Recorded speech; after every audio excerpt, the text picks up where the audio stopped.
Welcome to Guilty or Not, where we take a look at the world's most gruesome cases, analyse them, and try to figure out why the perpetrator did their horrible deed.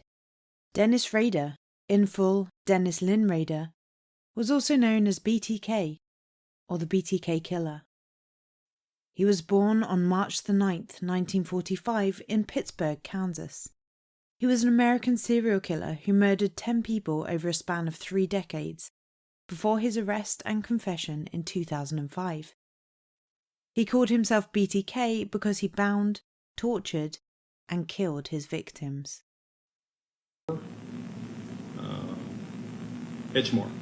All right. Can you tell me approximately what time of day you went there? Somewhere between 7 and 7:30. This particular location, did you know these people? No, that's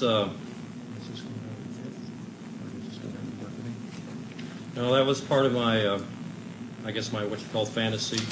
These people were selected. All right. So you Okay. you were engaged in some kind of fantasy during this period of time? Yes, sir. All right. Now, when you use the term fantasy, is this something you were doing for your personal pleasure? Sexual fantasy, sir. I see. So you went to this residence, and what occurred then? Well,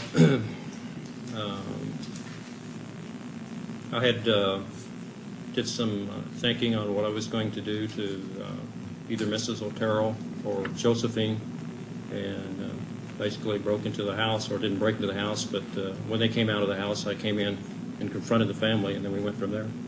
All right. Had you planned this beforehand?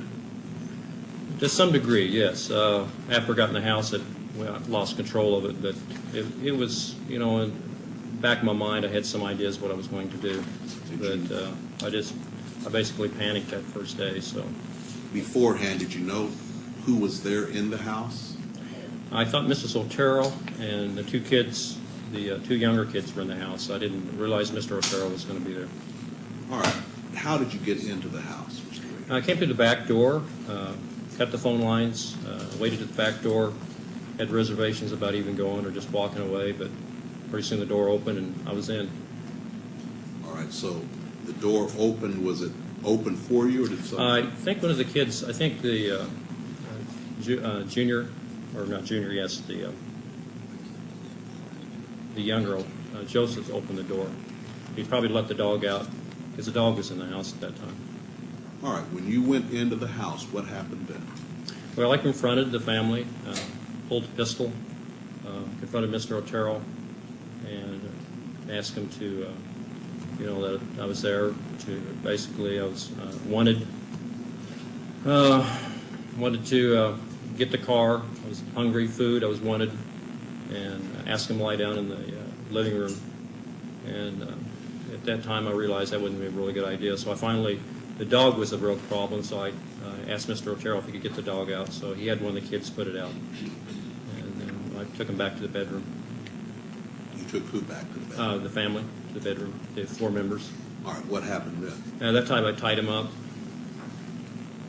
While still holding him at gunpoint? Well, in between tying and yes. Yeah. All right. After you tied them up, what occurred? Well, they started complaining about being tied up, and I re-loosened the bonds a couple of times. Tried to make Mr. Otero as comfortable as I could. Apparently had a cracked rib from a car accident, so I had him put a pillow down for his head. Had he put a, I think he's Parker or a coat underneath him. They talked to me about, giving the car and whatever money. I guess they didn't have very much money. And there I realized that, I didn't have a mask on or anything. They already could ID me, and made a decision to go ahead and put them down, I guess, or strangle them. All right. What did you do to Joseph Otero Sr.? Joseph Otero? Yeah, Okay. Joseph Otero Sr., Mr. Otero, the father. I put a plastic bag over his head and then some cords and then tightened it. And this was in the bedroom? Yes, sir. Did he, in fact, suffocate and die as a result of this? Not right away. No, sir, he didn't. What happened? Well, after that, I did Mrs. Otero. I had never strangled anyone before, so I really didn't know how much pressure you had to put on a person or how long it would take. But Was she also tied up there in the yes, bedroom? yeah, both their hands and their feet were tied up. She was on the bed. Where were the children? Well, Josephine was on the bed, and Junior was on the floor at this time. So we're talking, first of all, about Joseph Otero. So you had put the bag over his head and tied it, and he did not die right away. Can you tell me what happened in regards to Joseph? He moved over real quick, and I think tore a hole in the bag, and I could tell that he was having some problems there. But at that time, the whole family just went panicked on me, so I worked pretty quick. I got What did Mrs. you? You worked pretty quick. Well, What I mean, did you do? I strangled Mrs. Otero, and she went out, or passed out. I thought she was dead. She passed out. Then I strangled Josephine. She passed out, or I thought she was dead. And then I went over and put a bag on Junior's head, and then if I remember right, Mrs. Otero came back. She came back and. Sir, let me ask you about Joseph Otero Sr. You Senior? indicated he had torn a hole in the bag. And what did you do with him then? I put another bag over it, or either that or if I recollect, I think I put either a cloth or a T-shirt or something over his head, and then another bag, and then tighten it down. Did he subsequently die? Well, yes. I didn't just stay there and watch him. Then I was moving around the room. But All right, so you indicated you strangled Mrs. Otero after you had done this. Is that correct? now I went back and strangled her again, and that finally killed her at that time. So this is in regards to count two. You had, first of all, put the bag over Joseph Otero's head, and he tore a hole in the bag. Then you went ahead. Did you strangle Mrs. Otero then, Okay. or did you go First back? of all, Mr. Otero was strangled, or a bag put over his head and strangled. Then I thought he was going down, and I went over and strangled Mrs. Otero, and I thought she was down. Then I strangled Josephine, thought she was down, and then I went over to Junior and put the bag on his head. After that, Mrs. Otero woke back up, and she was pretty upset in what's going on. So I came back, and at that point in time, strangled her for the death strangle at that time. With your hands or what? No, with a cord, with a rope. And then I think at that point in time, I redid Mr. Otero, put the bag over his head, went over, and then took Junior. Before that, she asked me to save her son. So I actually had taken the bag off, and then I was really upset at that point in time. So basically, when Mr. Otero was down, Mrs. Otero was down, I went ahead and took Junior. I put another bag over his head and took him to the other bedroom at that time. What did you do then? Put a bag over his head. I put a cloth over his head, a T-shirt, and a bag so he couldn't tear a hole in it. And he subsequently died from that. And then when I went back, Josephine had woke back up. What did you do then? And I took her to the basement and eventually hung her. All right, you hung her in the basement? Yes, sir. All right, did you do anything else at that time? Yes, I had some sexual fantasies. But that was after she was hung. All right. What did you do then? Went through the house, kind of cleaned it up. It's called the right-hand rule. You go from room to room. Picked everything up. I think I took Mr. Otero's watch. I guess I took a radio. I'd forgot about that, but apparently I took a radio. Why did you take these things? I don't know. I have no idea. Just What happened then? I got the keys to the car. In fact, I had the keys, I think, earlier before that because I wanted to make sure I had a way of getting out of the house. And clean the house up a little bit, make sure everything's packed up, and left through the front door. And and went over to their car, and then drove over to Dillon's and left the car there. Then eventually walked back to my car. All right. Now, sir, from what you have just said, I take it that the facts you've told me apply to both counts one, all of counts 1, 2, 3, and 4. Is that correct? Yes, sir. Now, Mr. Rader.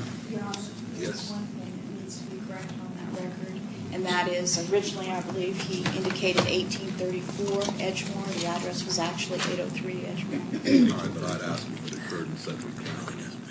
He indicated what had happened. I don't believe the exact address is important.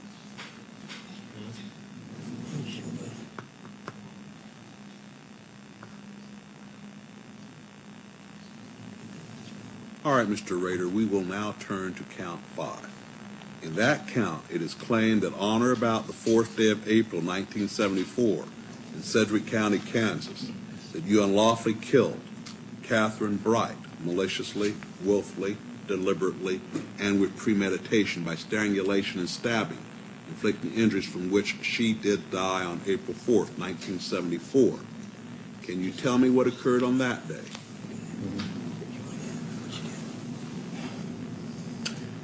Well, I don't know how to exactly say that. I had many, what I call them projects. They were different people in the town that I followed, watched. Kathleen Bright was one of the next targets, I guess, as I would indicate. How did you select her? Just driving by one day, and I saw her go in the house with somebody else, and I thought that's a possibility. There was many places in the area, College Hill, they're all over Wichita. But anyway, it just was basically a selection process. Work toward it. If it didn't work, I just move on to something else.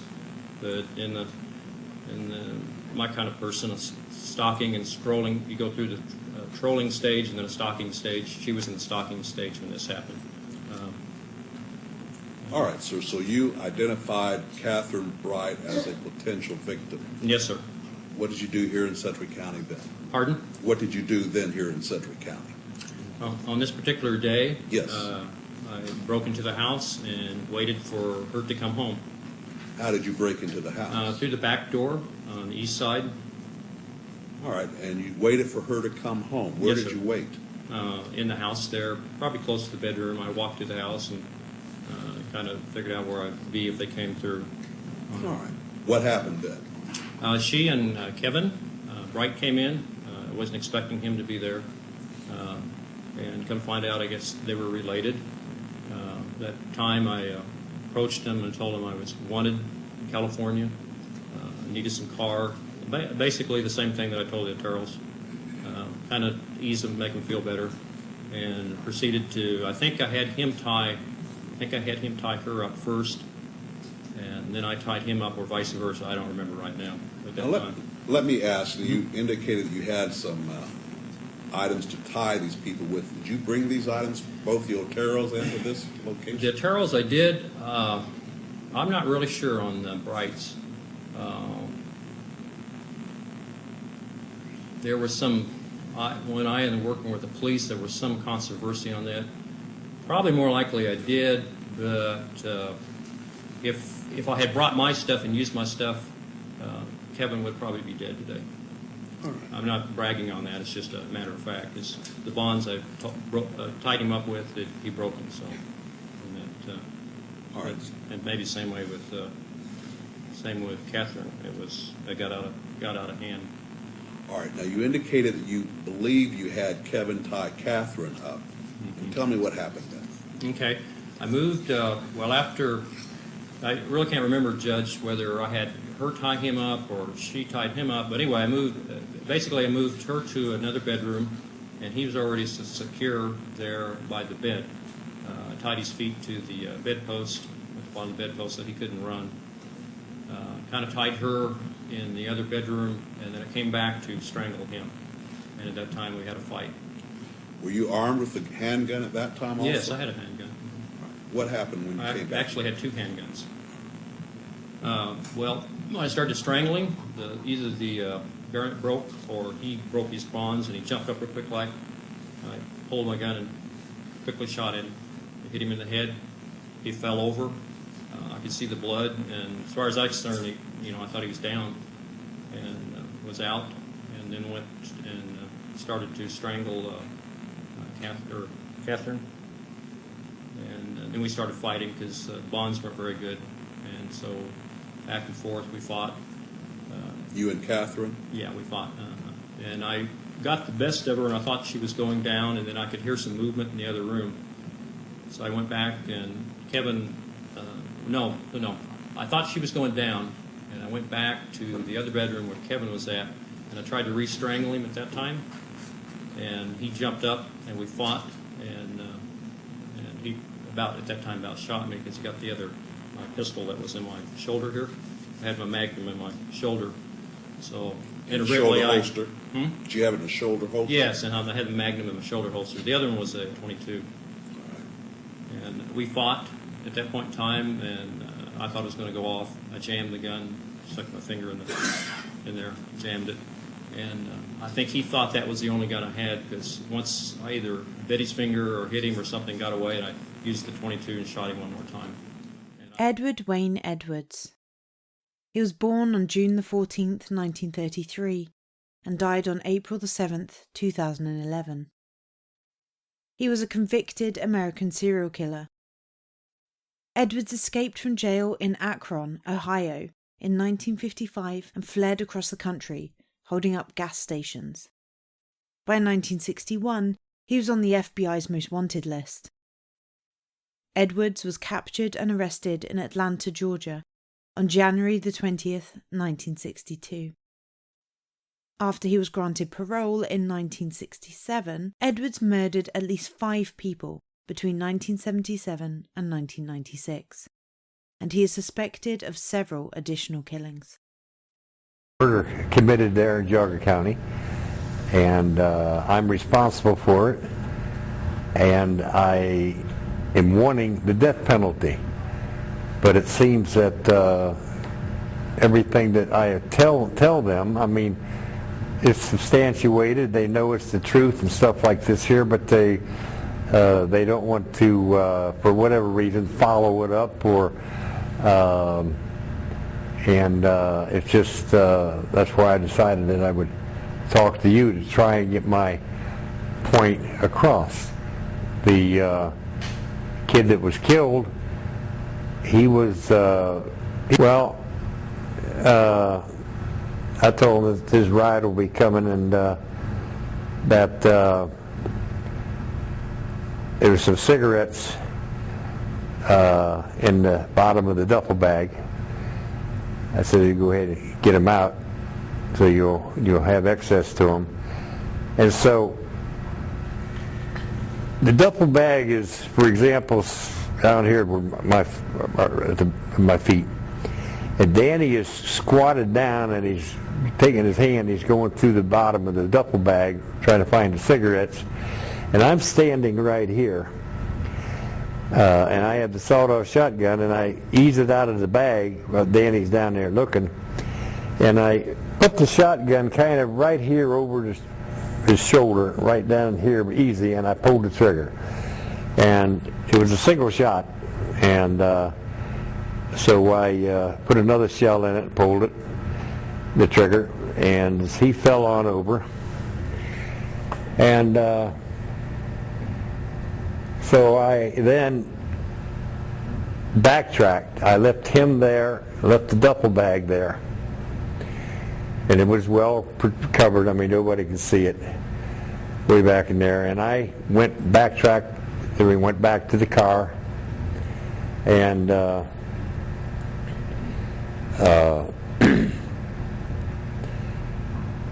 changed clothes, and I went on home. And as if nothing had happened. And my wife, as I said, didn't even know that Danny was in town. So, well, he didn't know it was coming. He had he did not know that he was going to get shot. I didn't threaten him in any way. I felt bad, but apparently not bad enough that I kept from doing it. He was stealing from my children, and I'm very close to my family in that respect. And so I just let my mind. I'm not new to crime. I've been in crime all my life. Written that book there, and so I've been a criminal all my life, and so and I had made up my mind, I guess, a long time ago that I wasn't going to go back in a penitentiary for just anything. But no, I did not feel good about it, and I don't feel good about it now. Otherwise, why I would be asking for the death penalty? And what I can't understand, I deserve it, and I want the death penalty. You don't want to be in prison for a long time on everything else that's going on. Right. I'm not a healthy man. I'm not a healthy man. I have a pacemaker. I have a defibrillator. I'm a diabetic. I have neuropathy. I can't walk. My back and neck's been broken. My neck is fused. And I'm just turned 77, and I deserved it. I mean, his family, what family he has, stepbrothers and stuff like this here. I don't think he has a mom and dad. They're entitled to the. Also, you got to remember something else too. I'm thinking also of my family. I have put my family through God knows what. They don't deserve it. They're good people. They've been kept in the dark. Like, for example, my wife and things like they've been kept in the dark about all of this. And so, not only does Danny's family, what he has, get closure, my family gets closure if their closure can be brought about. Because I have a different view on what closure really is. You keep hearing people say, well, now you got closure. Okay, is closure knowing the person that did it got caught and he's being sent to the penitentiary? Is that closure? Or is closure, if it were one of mine, closure, I would want to know, what did my child say anything prior to dying? Did he ask for me? Did she or he ask for me? Was he pleading? In other words, I would want to know what was going on at the very end. That would be the closure that's what I describe as closure in that respect, coming from a parent. Not just knowing that, okay, I committed the crime, so I'm guilty, and that to me, it's just and you want to provide that now. Well, there was nothing. Danny didn't know he was going to get shot, so he did not plead. He didn't know he was going to get shot. But yes, I want to provide the closure to my family in that I've done it, and I deserve the death penalty. As a matter of fact, I have a daughter, but I did this. What is so? Okay, I'm sure that there's matter of fact, it's happened many times over and over again, and it's going to continue to happen, where people will come up and tell you they killed somebody or they're committing to a crime and stuff like this here. This is a little bit different. They know that I did this. They've got the gun. They've got the shells. Danny lived at the house. I had the reason for it. I've told them what the reasoning was. So,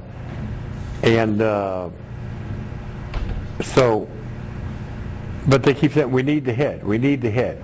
And that's why I got ticked off and decided I was going to call you, and which I did.